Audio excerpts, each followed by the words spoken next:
Messieurs, dames, bonjour. Je vous ai manqué.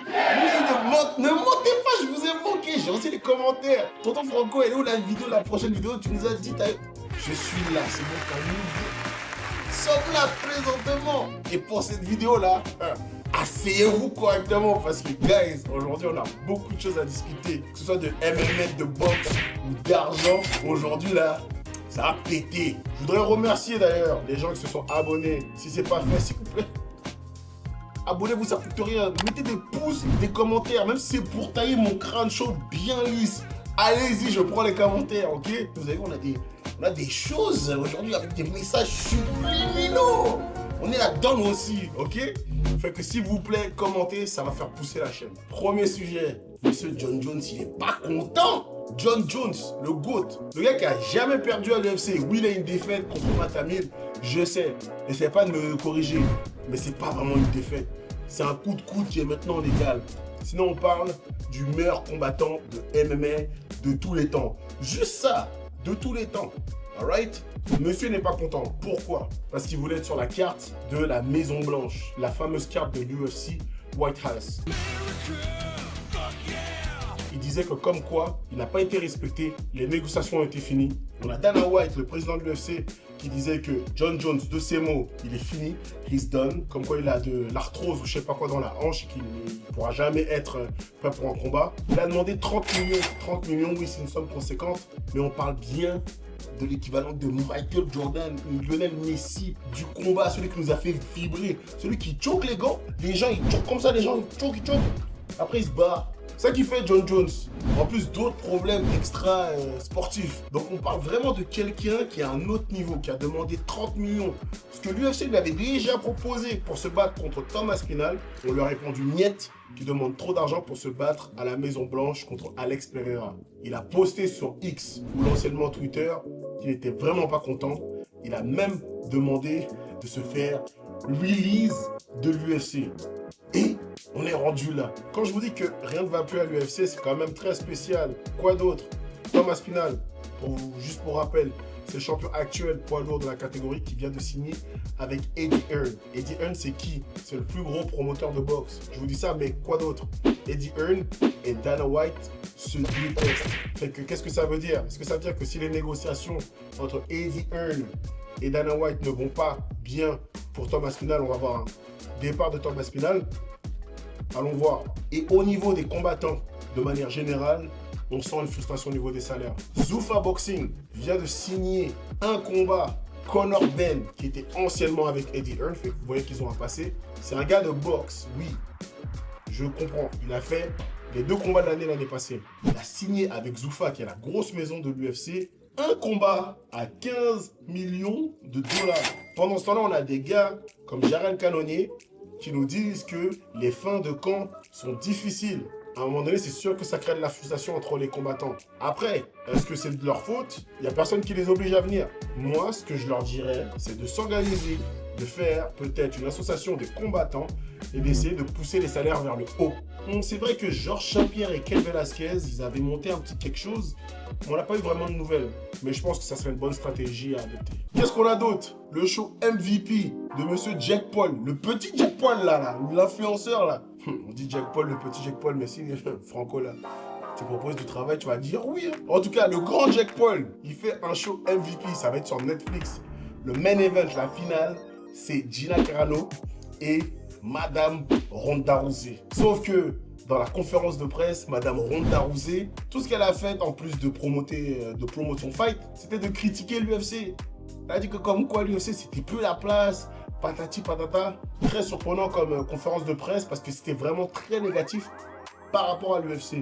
Revenons un peu sur la carrière de Ronda Rousey. Elle a été un peu la poster girl de l'UFC, la première championne féminine. Ça a été une histoire d'amour assez avec l'UFC avant les défaites. Mais pour moi, Madame Rousey, elle a été protégée.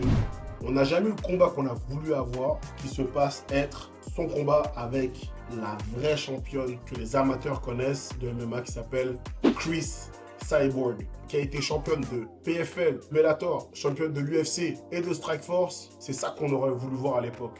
On nous donne Gina Carano pour son retour contre Ronda Rousey. Ok, c'est correct, mais est-ce que c'est vraiment un main event? Permettez-moi d'en douter. En tout cas, Madame Oronda, s'il vous plaît, ça fait longtemps qu'on vous a pas vu. Si vous pouvez nous refaire encore des vidéos de Shadow avec la tête sur le côté, des trucs incongrus, personnellement, ça me fait très rire. Mais pour l'instant, s'il vous plaît, calmez-vous. On va quand même donner tout le respect qu'il faut à votre ancien employeur, l'UFC.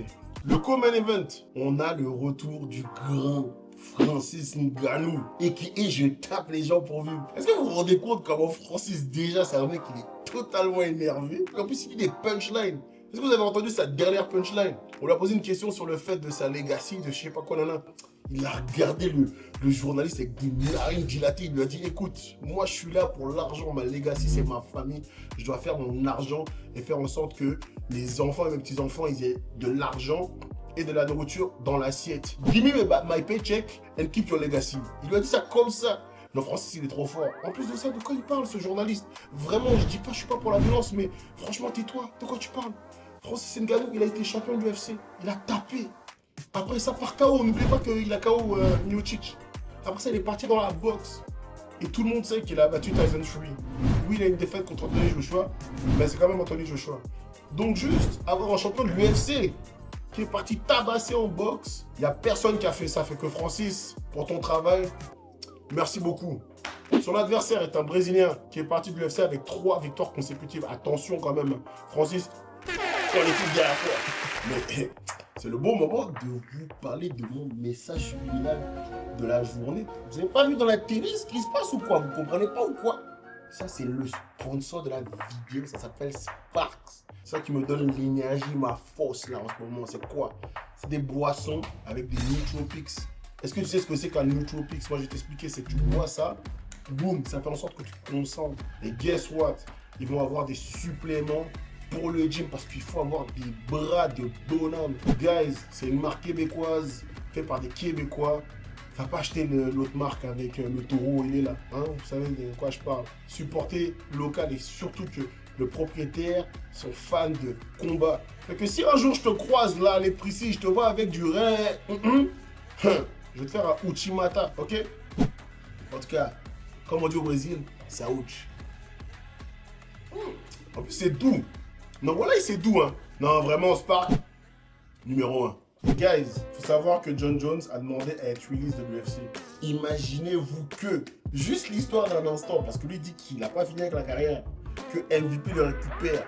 On va avoir finalement quoi? On va avoir Monsieur Francis Ngannou, la puissance de l'Afrique, versus John Jones, le GOAT. C'est incroyable. C'est incroyable comme combat, mais en fait aussi ce qui est incroyable, c'est que ce combat-là, pour des raisons financières, soit à l'extérieur de l'UFC.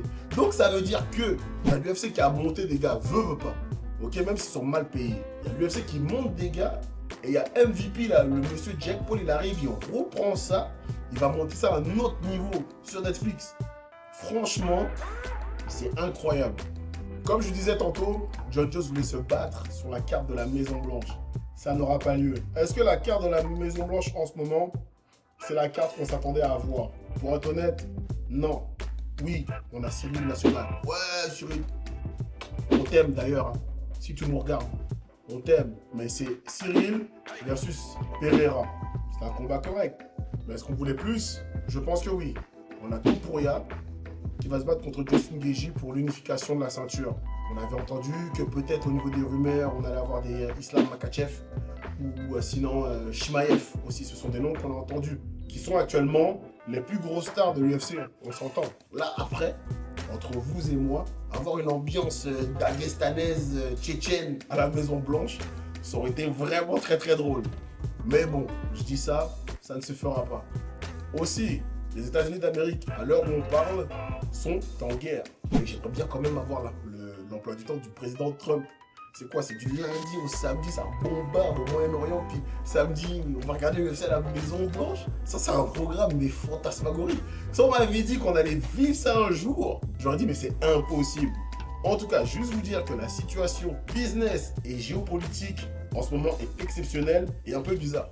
En tout cas, si t'es arrivé jusque là, dans la vidéo, et que t'as pas mis un pouce, ou que tu t'es pas abonné, c'est que vraiment, vous faites partie de la catégorie des abuseurs top top. Ça vous coûte quoi? Si vous ne vous abonnez pas, tiens, où vous ne mettez pas un pouce, je vous souhaite autant de cheveux que moi-même. À bon entendeur, salut. S'il vous plaît, c'est gratuit. Donc les amis, on est encore au début de l'année 2026. Regardez tout ce qu'on a vécu. Mais c'est quoi ce bordel? Ça fait 15 ans que je regarde le MMA, mais j'ai jamais eu une période de changement de trading comme ça. Est-ce que c'est bon? Je ne sais pas. Mais en tout cas, pour les combattants, il y a d'autres options que l'UFC. Et on va en parler dans les vidéos prochaines. C'est bon, ça fait parler, il y a du cash, mais c'est exceptionnel. Merci pour votre écoute. On se revoit à la prochaine vidéo. Mettez vos commentaires et suggestions. Ciao.